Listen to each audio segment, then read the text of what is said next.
జీవమున్న మా తండ్రి, దయ కలిగిన మా దేవ, మీ పరిశుద్ధమైన ఉన్నతమైన నామమునకు వందనాలు, స్తోత్రాలు తండ్రి. ఇప్పటి వరకు పాటల ద్వారా, ఆరాధన ద్వారా మీరు మహిమ పొందుకున్న దేవుడు నాయన. ఇది మీరు మాట్లాడే సమయం తండ్రి. మీరు మాట్లాడితే మా ఆత్మీయ జీవితాలు కట్టబడతాయి తండ్రి. మీరు మాట్లాడితే మాకు జీవము, మాకు ఆరోగ్యము, మాకు నెమ్మది.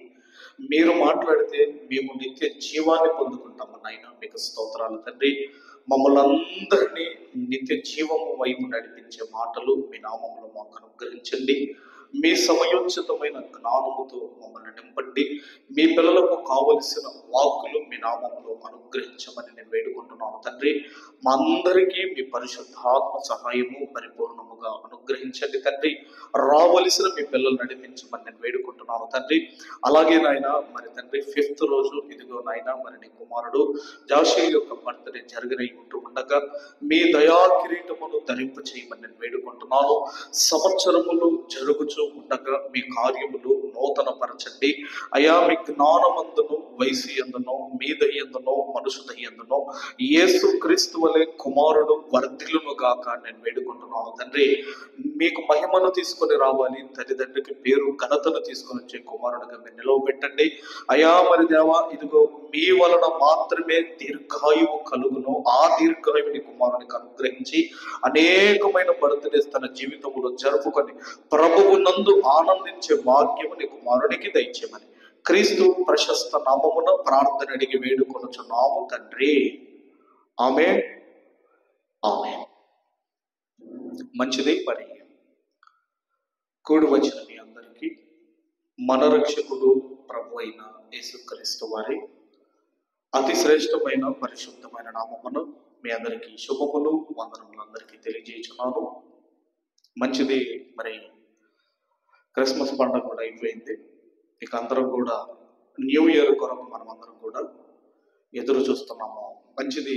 మరి ఈ మాసంలో అనేకమైన సందర్భాలు మీకు తెలియజేశాను. అవన్నీ కూడా అన్ని భద్రం చేసుకోండి.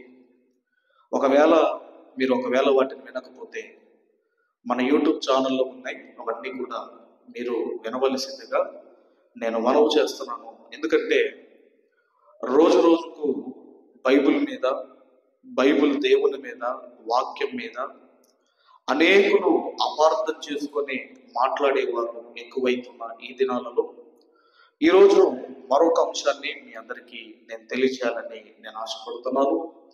ఈరోజు మనం నేర్చుకునే అంశము లేదంటే టైటిల్ ఏంటి అన్నప్పుడు సమాధానకర్త రాక వలన సమాధానము వచ్చిందా పోయిందా అనే ఒక మంచి అంశాన్ని ఈరోజు మనమందరం కూడా ఆలోచన చేయబోతున్నాం. మరలా చెబుతున్నాను, సమాధానకర్త రాక వలన సమాధానము వచ్చిందా, సమాధానము పోయిందా అన్నది చాలా జాగ్రత్తగా మనమందరం కూడా ఆలోచన చేద్దాము. అయితే నేను అడుగుతున్నాను, అందరూ కూడా యేసుక్రీస్తు వారి రాక వలన సమాధానం వచ్చిందా పోయిందా? అమ్మా చెప్పాలమ్మా, వచ్చిందా పోయిందా? వచ్చింది, కానీ పోయిందని మరి ఎలా మనం చెప్పగలము? అసలు ఎవరంటున్నారు? ఇవన్నీ కూడా వాటికి సంబంధించిన ఇవన్నీ కూడా ఈరోజు మనము నేర్చుకుందాము. మరి ఈ ప్రపంచానికి సమాధానము లేదు. ప్రపంచానికి సమాధానాన్ని అనుగ్రహించడానికి 2000 సంవత్సరాల క్రితము యేసుక్రీస్తు వారు ఈ భూమి మీదకి రావడం జరిగింది. మనుషుల మధ్య సమాధానము లేదు, కుటుంబాల మధ్య సమాధానము లేదు, రాష్ట్రాల మధ్య, దేశాల మధ్య సమాధానము లేదు. చివరికి దేవునికి మనుషులకు మధ్య సమాధానము లేదు. అందుకే మనుషులను దేవునితో సమాధానపరచడానికి, కుటుంబాలకు సమాధానమును అనుగ్రహించడానికి యేసుక్రీస్తు వారు 2000 సంవత్సరాల క్రితము ఈ భూమి మీదకి రావటం జరిగింది. చాలా మంది మాట్లాడుతూ బంధువులే, చుట్టాలే, మాట్లాడుకో. నేను 20 ఏళ్ళు అయిందని మాట్లాడుకొని గొప్పగా చెప్తా ఉంటాను. మళ్ళీ బైబిల్ పట్టుకొని చర్చికి వెళ్ళేవాళ్ళే. కాబట్టి యేసుక్రీస్తు వారు సమాధానపరచడానికి వచ్చాడు. అందుకే మనం చదువుకుంటాం కదమ్మా, సమాధానపరచు వారు ధన్యులు, వారు దేవుని కుమారులు అనబడుదురు, దేవుని కుమారులు అనబడుదురు. కాబట్టి ఈ ప్రపంచానికి యేసుక్రీస్తు వారు వచ్చేంత వరకు సమాధానము లేదు. అందుకే ఆయన ఈ భూమి మీదకి రాకముందే కొన్ని వందల సంవత్సరాల క్రితము ప్రవక్తల ద్వారా దేవుడు రాయించిన మాట, ఒక పెద్ద ప్రవక్త ద్వారా దేవుడు ఏమని రాయించాడో మీ బైబిల్ గ్రంథంలో మీరు అందరూ కూడా చూడగలిగితే, దయచేసి యెషయా గ్రంథము, పెద్ద ప్రవక్తలో ఒక ప్రవక్త, యెషయా గ్రంథము 9వ అధ్యాయము, యెషయా గ్రంథం 9వ అధ్యాయము 6వ వచనాన్ని మనమందరము కూడా చదువుకుందాము. 6వ వచనాన్ని మనమందరం కూడా చదువుకుందాం. ఏలయనగా మనకు శిశువు పుట్టెను, మనకు కుమారుడు అనుగ్రహింపబడెను, ఆయన భుజముల మీద రాజ్యభారముండును. ఆశ్చర్యకరుడు, ఆలోచనకర్త, బలవంతుడైన దేవుడు, నిత్యుడగు తండ్రి, సమాధానకర్తయగు అధిపతి అని అతనికి పేరు పెట్టబడును. సమాధానకర్తయగు అధిపతి, సమాధానకర్తయగు అధిపతి. సమాధానానికి హెడ్ ఎవరంటే యేసుక్రీస్తు వారు. ఇంగ్లీష్లో అయితే ప్రిన్స్ ఆఫ్ పీస్ అన్నాడు. ప్రిన్స్ ఆఫ్ పీస్, సమాధానకర్తకు ఆయన అధిపతి, సమాధానమునకు అధిపతి. ఇదిగోనండి సమాధానానికి హెడ్ అండి యేసుక్రీస్తు వారు. అందుకే ఆయన ఎలా రాబోతున్నాడు అన్నప్పుడు ఒక సమాధానకర్తయకు అధిపతిగా ఆయన రాబోతున్నాడు. ఎందుకంటే ప్రపంచానికి సమాధానము లేదు. అందుకే ఎప్పుడైతే ఆయన మరి పుట్టాడు, ఆయన ఎక్కడ పుట్టాడు? ఆయన యూదయ దేశపు బెత్లెహేములో పుట్టాడు. వాళ్ళ సొంత ఊరేది? నజరేతు. నజరేతు ఎక్కడుంది? గలిలయ ప్రాంతంలో ఉంది. ఇప్పుడు బాగా మైండ్ గుర్తుకు రావాలి, మ్యాప్ ఇప్పుడు గుర్తుకు రావాలి. వాళ్ళ నేటివ్ ఎక్కడ? పైన గలిలయ దేశం, గలిలయ దేశములోని నజరేతు, గలిలయలోని నజరేతు. వాళ్ళ మధ్యలో ఉన్న దేశం ఏంటి? సమరయ దేశము. కింద ఉన్న దేశం ఏంటి? యూదయ దేశము. ఆ యూదయ దేశములోనే ఏముందంటే బెత్లెహేము ఉన్నది, అక్కడే యెరూషలేము ఉన్నది. ఇప్పుడు యేసుక్రీస్తు వారు ఒకవేళ ఆయన 25వ తారీఖు డిసెంబర్న పుట్టాడు అనుకుంటే, ఆయనకు నామకరణం ఏ రోజు చేశారు? చేశారమ్మా? 8వ రోజు ఏమొస్తుందమ్మా? 25కు 8 యాడ్ చేస్తే ఏ రోజు వస్తుందమ్మా? జనవరి 1 వస్తుంది. ఏ రోజు వస్తుందమ్మా? జనవరి 1 వస్తుంది. ఇప్పుడు 8వ రోజు ఆయనను దేవాలయంలోనికి తీసుకొని వెళ్ళారు.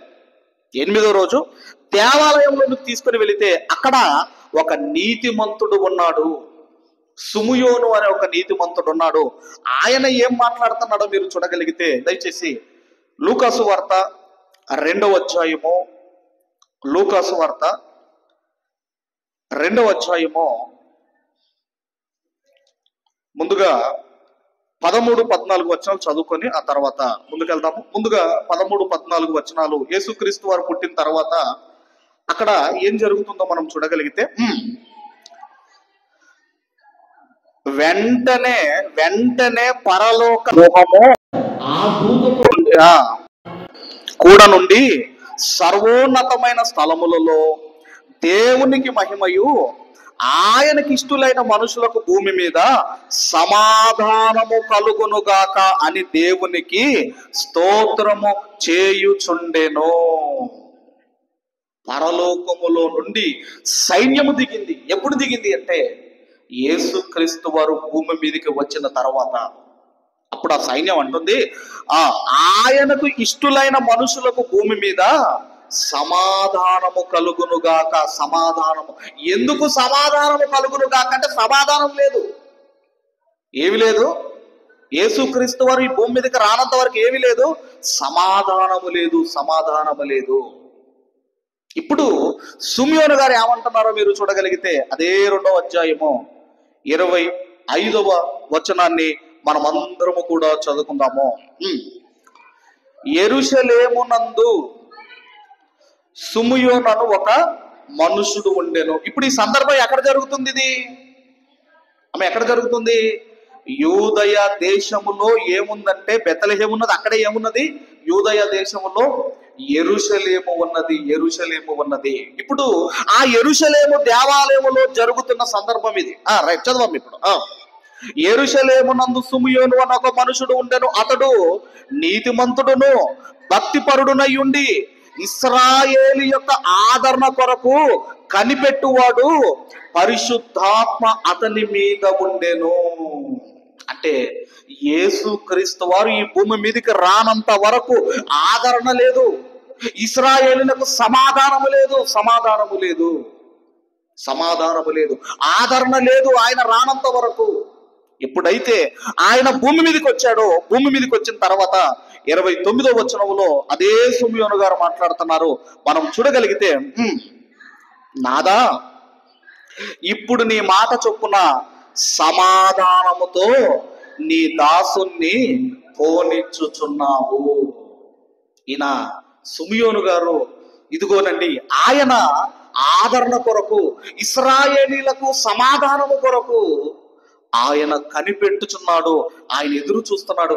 ఎప్పుడైతే యేసుక్రీస్తు వారిని చేతులతో ఎత్తుకున్నాడో, ఆ 8వ రోజున ఆ రక్షకుని ఎప్పుడైతే ఎత్తుకున్నాడో, అమ్మయ్యా నా జన్మ ధన్యమైపోయింది, నాదా ఇదిగో ఇప్పుడు నీ మాట చొప్పున సమాధానముతో నీ దాసుని పోనిచ్చుచున్నావు. యేసుక్రీస్తు వారు ఎందుకు వచ్చారు? ఈ 2000 సంవత్సరాల క్రితం ఎందుకు వచ్చారు అన్నప్పుడు సమాధానమును అనుగ్రహించడానికి యేసుక్రీస్తు వారు వచ్చారు. అపోస్తుల కార్యములు కూడా 10వ అధ్యాయము, అపోస్తుల కార్యములు 10వ అధ్యాయము 36వ వచనాన్ని కూడా మనం అందరము చదువుకుందాం. 36వ వచనాన్ని మనం అందరం చదువుకుందాము. యేసుక్రీస్తు అందరికీ ప్రభువు, ఆయన ద్వారా దేవుడు సమాధానకరమైన సువార్తను ప్రకటించి ఇశ్రాయేలీలకు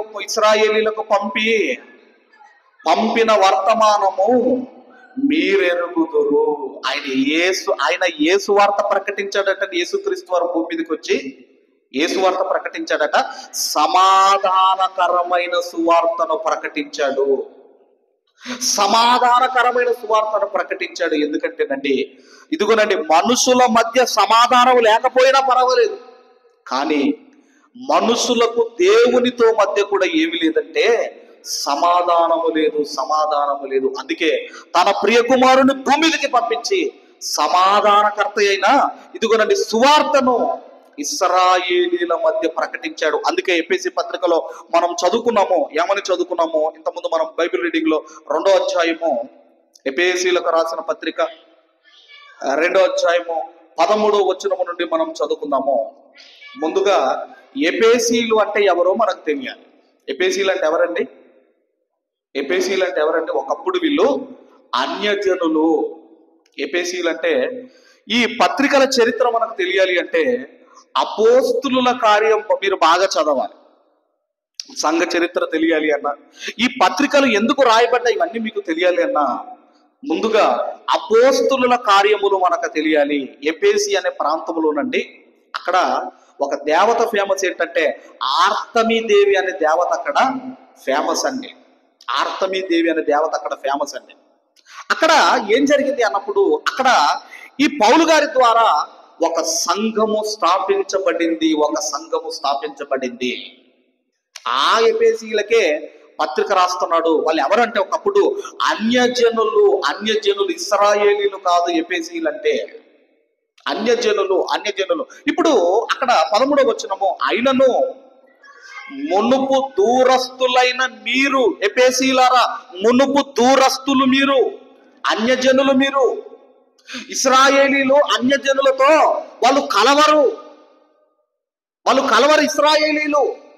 కాబట్టి ఆయనను మునుపు దూరస్తులైన మీరు ఇప్పుడు క్రీస్తు యేసునందు క్రీస్తు రక్తము వలన సమీపస్తులై ఉన్నారు.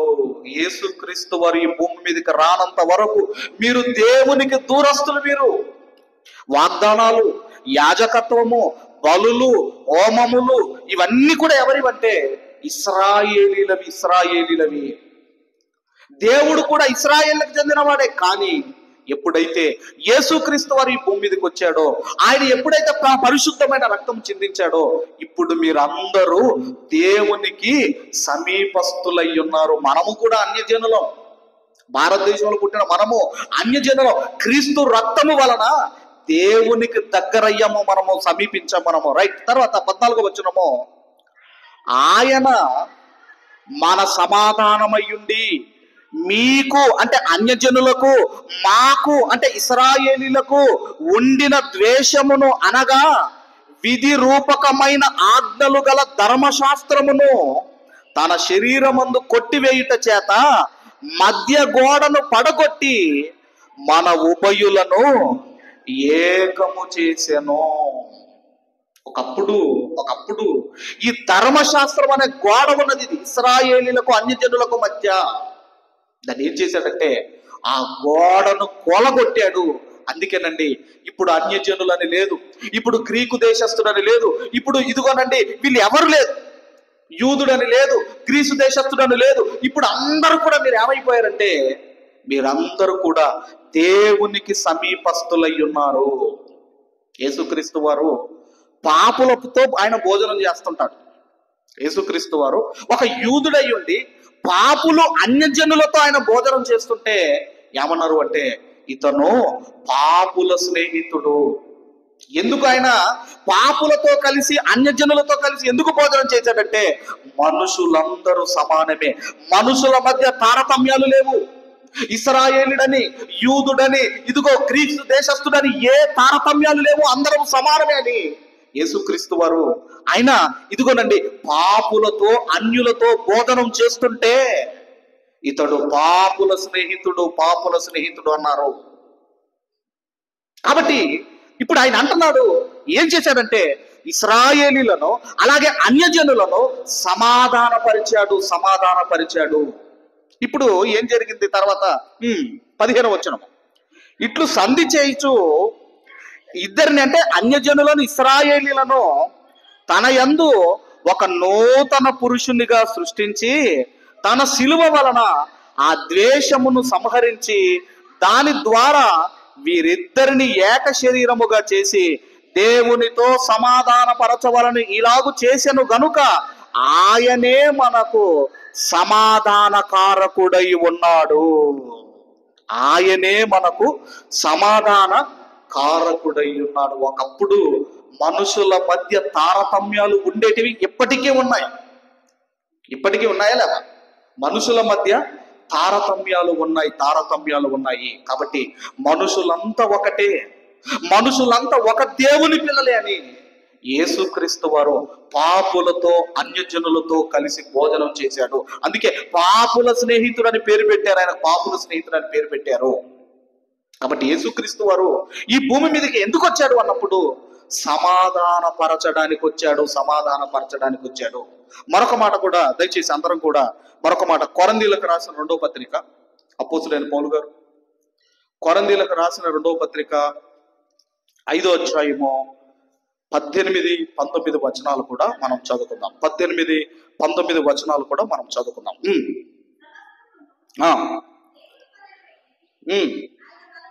ఆయన మనలను క్రీస్తు ద్వారా తనతో సమాధానపరుచుకొని ఆ సమాధానపరచు పరిచర్యను మాకు అనుగ్రహించెను. అది ఏమనగా దేవుడు వారి అపరాధములను వారి మీద మోపక క్రీస్తునందు లోకమును తనతో సమాధానపరుచుకొనుచు ఆ సమాధాన వాక్యమును మాకు అప్పగించెను. ఈరోజు మనము కూడా ప్రకటిస్తున్నది ఏంటంటే దేవునికి దూరమైన ప్రజలకు సమాధాన వాక్యము వారికి అందించి మనుషులను దేవునితో సమాధానపరుస్తున్నాము. ఈరోజు ప్రతి క్రైస్తవుడు చేసేది అదే. ఇదిగో మీరు దేవునికి దూరంగా ఉన్నారు, మీరు దేవునికి శత్రువులుగా ఉన్నారు మీరు. కాబట్టి సమాధానపు ఇదిగోనండి వాక్యమును తెలియజేసి దేవునితో సమాధానపరుస్తున్నాము. అంటే 2000 సంవత్సరాల క్రితము యేసుక్రీస్తు వారు ఎందుకు ఈ భూమి మీదకి వచ్చాడు అంటే సమాధానపరచడానికి వచ్చాడు. అంటే ఇప్పుడు సమాధానం వచ్చిందా పోయిందా? అమ్మా చెప్పాలమ్మా, చెప్పాలండి ఇటు సైడ్. సమాధానము వచ్చిందా మనుషులకు, పోయిందా? అమ్మా బ్రదర్స్, సమాధానం వచ్చిందా పోయిందా? మనకి ఇంత చదివాం కదా, ఇంత చెప్పాను కదా. ఇప్పుడు పోయిందని మనకు తెలిసిన వచనాన్ని ఇప్పుడు చూపిస్తున్నారు. మీరేమో 2000 సంవత్సరాల క్రితం ఆయన రావటం వల్ల సమాధానం వచ్చిందని మీరు అంటున్నారు. అసలు యేసుక్రీస్తు వారు ఏమన్నారో మీకు తెలుసా అంటున్నారు. ఏమన్నాడు ఆయన? ఈ యేసు ప్రభువే మీ బైబిల్ ఏమన్నాడో మీకు తెలుసా? సమాధానం వచ్చింది, దేవునితో సమాధాన పరిచాడు, అడ్డుగోడను కూలగొట్టాడు, ఇవన్నీ మీరు చెబుతున్నారు. అయితే మీ ప్రభువే మీ బైబిల్లో ఏమన్నాడో ఇప్పుడు చూడండి అని ఇప్పుడు ఈ వాక్యం చూపిస్తున్నారు. ఏ వాక్యం అంటే మత్తయి సువార్త. అందరు కూడా తీయండి. మత్తయి సువార్త 10వ అధ్యాయము, మత్తయి సువార్త 10వ అధ్యాయము 34, 35, 36 వచనాలు మనము చదువుకుందాము.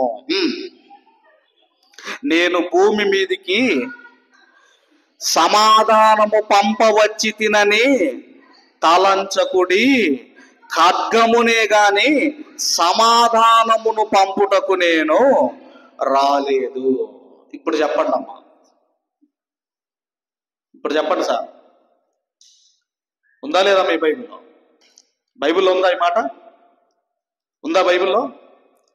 మీరేమో సమాధానం వచ్చింది, సమాధానపరిచారు అంటున్నారు. ఆయన ఏమంటున్నాడు? సమాధానపరచడానికి వచ్చానని అనుకోకండి. నేను ఖడ్గమునే గాని సమాధానమును పంపుటకు నేను రాలేదు. అందుకే టైటిల్ ఏం పెట్టానంటే, సమాధానకర్త రాక వలన సమాధానం వచ్చిందా పోయిందనే టైటిల్ పెట్టాను. అందుకే ఇప్పుడు ఆలోచిద్దాం. కిందికి రండి, అట్లా చదువుకుంటే కిందికి రండి. 35. ఒక మనుషునికి వాని తండ్రికిని, కుమార్తెకును ఆమె తల్లికిని, కోడలికిని ఆమె అత్తకును విరోధము పెట్టవచ్చి తిని, ఒక మనుషుని ఇంటి వారే అతనికి శత్రువులగుదురు. నేను ఎందుకు వచ్చానంటే ఇందుకు వచ్చాను అంటున్నాడు ఆయన. అమ్మ ఉందా బైబిల్లో? నన్ను నమ్ముకుంటే మీ ఇంట్లో ఏమవుతారు? మీకు శత్రువులు అవుతారు. ఇప్పుడు నమ్ముతారా నన్ను?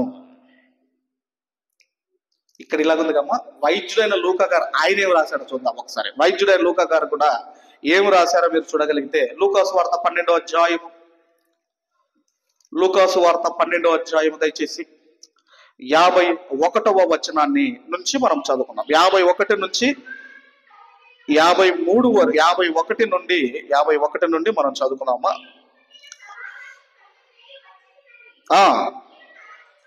మీరు తలంచుచున్నారా? కాదు, భేదమునే కలగజేయ వచ్చి తినని మీతో చెప్పుచున్నాను. ఇక్కడ కూడా ఆయన ఏమంటున్నాడు అంటే, సమాధానము అనుగ్రహించడానికి నేను రాలేదు అంటున్నాడు. భేదమునే నేను కలగజేయడానికి వచ్చాను అంటున్నాడు. ఇప్పుడు నేను అడుగుతున్నాను, ఆయన సమాధానపరచడానికి వచ్చాడా, భేదములు కలగజేయడానికి వచ్చాడా? మరి దీన్ని ఎలా అర్థం చేసుకోవాలి అంటే, అర్థం చేసుకునే దగ్గర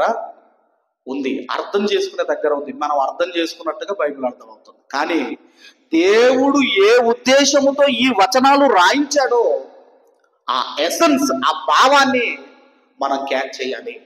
ఇప్పుడు అసలు యేసుక్రీస్తు వారు ఆ మాట ఎందుకు అంటున్నాడు? ఇప్పుడు కిందికి వద్దాము. 51వ వచనము చదవమ్మా. 52. ఇప్పటి నుండి ఒక ఇంటిలో 5గురు వేరుపడి, ఇద్దరికి విరోధముగా ముగ్గురికి విరోధముగా 2 ఉందురు. తండ్రి కుమారునికిని, కుమారుడు తండ్రికిని, తల్లి కుమార్తెకును, కుమార్తె తల్లికిని, అత్త కోడలుకును, కోడలు అత్తకును విరోధముగా ఉందురని చెప్పాను. ఒక ఇంటి వారే శత్రువులవుతారు. ఇదంతా మీరు ఆలోచన చేయగలిగితే ఏమంటున్నారు అంటే, తండ్రికి కుమారునికి పడదు, కుమార్తెకు తల్లికి పడదు, అత్తకు కోడలకు పడదు. అత్త కోడలు ఉన్నారు అనుకోండి, మ్యారేజ్లో ఎంత సంతోషంగా ఉంటారు అత్త కోడలు, అవునా కాదమ్మా? ఒక 2-3 నెలలు అయిన తర్వాత తెలిసింది, అవునమ్మా? అత్త కోడల విషయం ఏమైందమ్మా? 2-3 నెలలు అయిన తర్వాత తెలిసింది.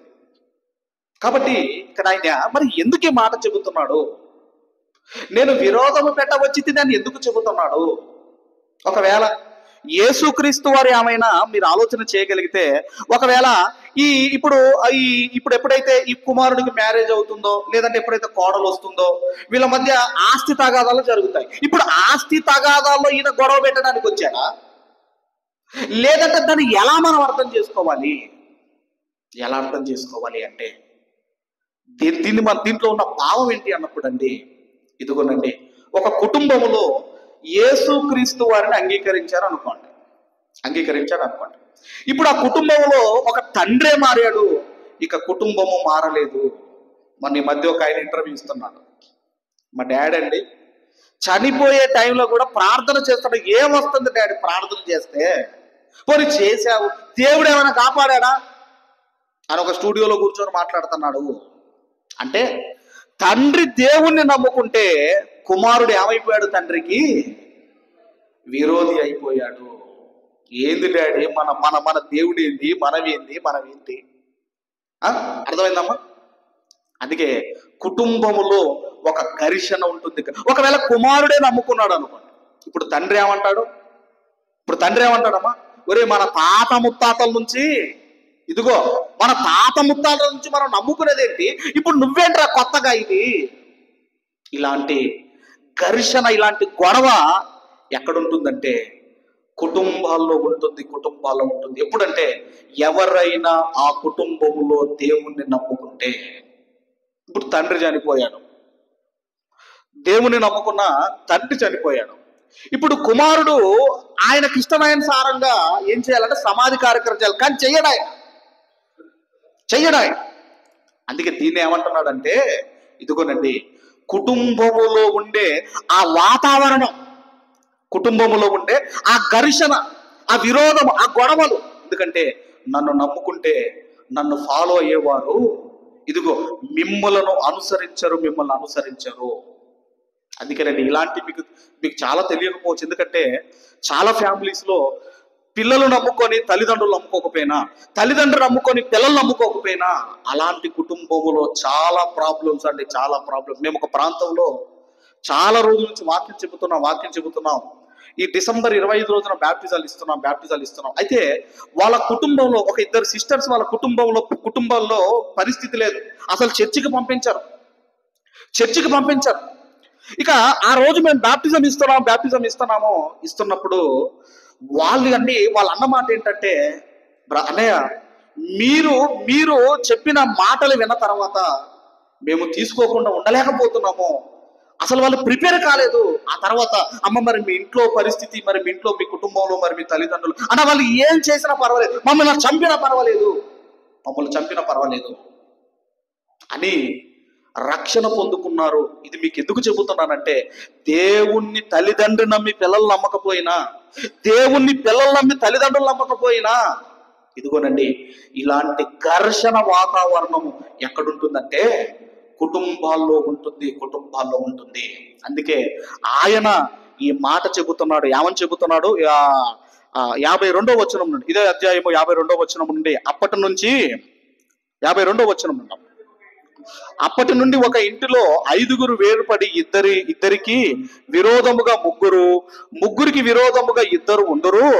తండ్రి కుమారునికిని, కుమారుడు తండ్రికిని, తల్లి కుమార్తెకును, కుమార్తెకు తల్లికిని, అత్త కోడలికిని, కోడ అత్తకును విరోధముగా ఉందురని చెప్పాను.